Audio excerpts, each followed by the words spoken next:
estava num grupo do Telegram e um cara estava tentando fazer algo que eu acho que faltava o entendimento dele. Ele estava tentando construir uma API REST, só que utilizando autenticação no modelo de sessão.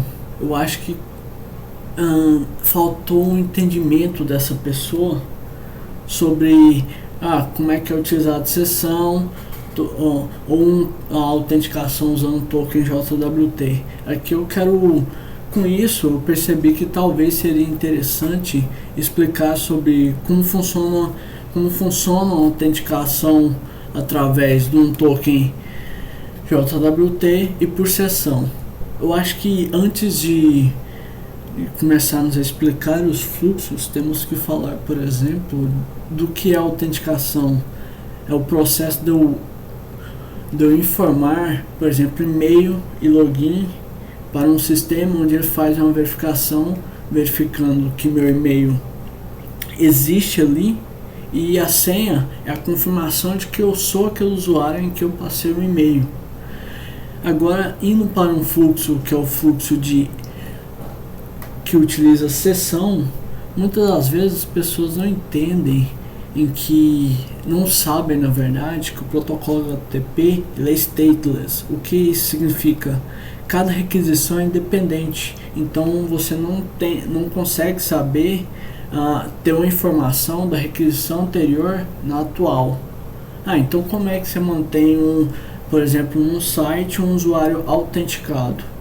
Quando você está trabalhando com fluxo de sessão, o que acontece? A pessoa digita o endereço na URL do navegador, o navegador faz uma requisição para o servidor. Nessa requisição é enviado os cookies. O cookie nada mais é que um arquivo em que contém informações. Dentro dessas informações ali desse cookie, provavelmente tem uma identificação da sua sessão. Então, quando você se autentica, é criado um estado no seu servidor e é adicionado no cookie uma referência para aquele estado que é único seu. Se for uma outra pessoa, vai ser criada uma outra referência para o estado que está armazenado no servidor para aquela pessoa. E quando você vai voltando ao fluxo da requisição, o que acontece? É enviado os cookies junto com a requisição. O servidor pega aquilo, faz as verificações, verifica se aquela sessão existe. Com isso você vai saber se o usuário está autenticado ou não, e retorna uma resposta que seria a página depois de ser processada, e também envia os cookies de volta para ser guardado na máquina do cliente. Então, com isso, de forma simples, esse seria um fluxo de sessão. Agora, existem detalhes que muitas vezes, quando você está trabalhando com API REST, você tenha separado a sua API, a parte que cuida de processar e expor os dados, e a parte visual fica em outro servidor, por exemplo.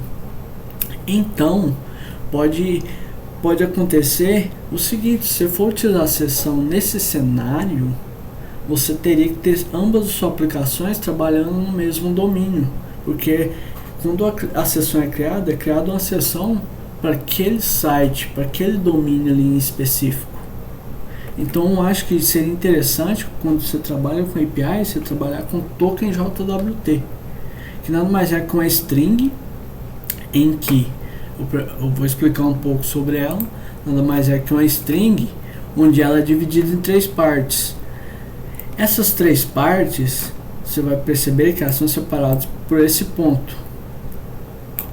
Então a primeira parte é o que chamamos de header, onde define o tipo, que seria o token JWT, o algoritmo que é usado para fazer a assinatura, que mais à frente irei falar. Tem o payload, onde tem algumas informações que já são definidas, como o tempo de expiração do token. Você também pode pôr outras informações, como por exemplo, talvez a ID do usuário para o seu sistema faça sentido você ter no token o username, Mas isso deve ser tomado muito cuidado, porque tanto o header quanto o payload, eles são codificados em base 64, então é possível decodificar. Então se você põe a senha no payload, isso é uma falha grave, é uma falha muito grave de segurança. Dependa de certo nível de segurança de um sistema, até o e-mail não deve ser colocado. Mas uma coisa interessante que é interessante se colocar nessa parte do payload, muitas das vezes nós estamos trabalhando ali com a API, e quando o cara se autentica, existe a parte de autorização. O cara fez a autenticação, disse quem ele era, e era um usuário existente. Agora o processo de autorização é verificar se aquela pessoa tem permissão para fazer algo. Então nesse cenário, em vez de você ter que ficar toda vez buscando manter essa informação, toda vez que for feita uma requisição para o servidor, você pode adicionar aqui no token as permissões dessa pessoa, e com isso, quando você fizer uma requisição para a API, se informar o token, ele vai conseguir de forma simples, sem ter que fazer uma comunicação com o banco de dados, essa validação ali. E por último, temos essa terceira parte, que é a assinatura, onde nada mais é que o header em base 64 concatenado com o payload em base 64 mais o secret, que é a assinatura. No caso do API REST, isso vai ser guardado na aplicação, e quando for feita a geração do token, será informado.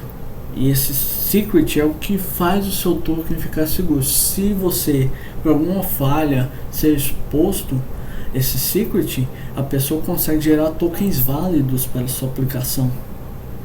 E esse secret também é utilizado no momento em que vai ser feita a verificação se o token é válido. Por exemplo, você se autenticou, o próximo passo você vai buscar uma informação. Então você passa o token no header da requisição, e a partir daí, quando chega na aplicação, o primeiro passo é verificar se o token é válido, se ele não expirou, porque ele tem um tempo de expiração. Se não, aí passa para o próximo passo, que é verificar se o cara tem a permissão, que seria a parte de autorização do seu sistema. Aí sim, estando tudo ok, é retornada a resposta em JSON. Voltando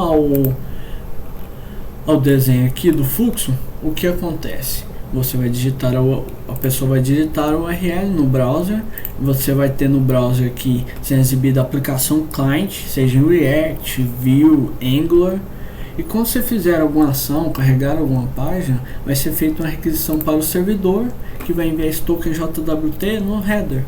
Quando chega no servidor, é feito o processo de que? Verificar o token, se ele não expirou, verificar se ele está ok, se alguém não mudou ou tentou manipulá-lo, que aí é onde é utilizado o secret. E também é verificada a questão da autorização.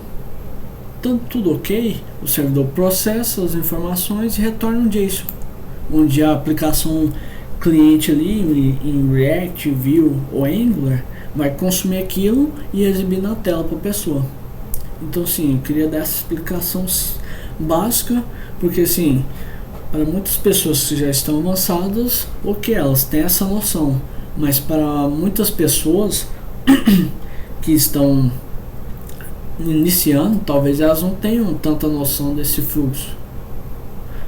Um detalhe sobre a questão do fluxo de sessão é que, se você chegar em uma situação em que sua aplicação precisa você ter várias máquinas, que é o que eles chamam de escalar horizontalmente, como você guarda o estado da sua sessão no servidor, você vai ter que utilizar algo como você vai ter que pôr um load balancer, que ele vai distribuir as requisições entre os servidores, e você vai ter que usar um recurso chamado stick session, para que o load balancer saiba redirecionar você para o servidor correto em que você tem uma sessão.